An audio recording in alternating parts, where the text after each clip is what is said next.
Hello everybody, I hope you're well and enjoying the rest of the summer. A few weeks ago we talked about the Melodia by Bela Bartok, the third movement of the Solo Violin Sonata. Today we're going to focus on the second movement, which is a fugue. This work was very much inspired by the Bach sonatas and partitas for solo violin, and Bartok not only got inspiration, but in a way he kept the tradition, the Baroque tradition of having a slow, majestic movement. In this case, it's the in tempo di chaconne, again inspired by the Baroque term of the chaconne. Although it's in a sonata form, the second movement is a fugue. The third movement is melodia, which in Baroque form is usually a slow movement that is a melody or an accompanied melody. And the last movement is the presto, and Bartok keeps exactly the same name, a presto.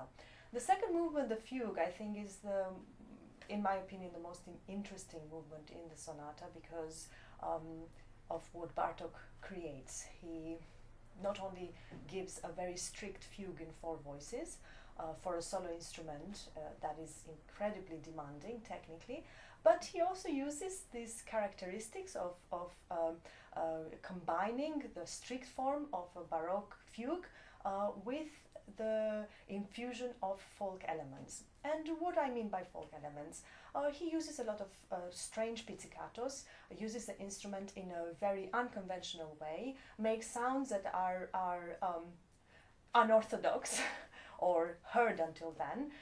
We know that Bartok even invented a pizz, which is called the Barto pizz.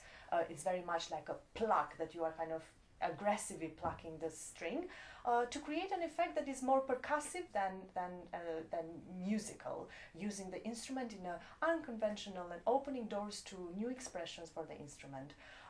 I'm sure a lot of composers, later composers or contemporary composers, are still taking, find a lot of inspiration in the ways that Bartok explored in his pieces. So this fugue, I hope you will enjoy these elements of a very strict melody that comes in four voices and is expressed exactly that way, and then in all the interlude he sometimes brings a little dance that is a folk dance, and then in the when he recapitulates and brings the fugue, then he brings this fugue in a very strange way with all these pizzicatos and strange effects. I think it creates a really majestic feel. I hope you enjoy the recording. Thank you.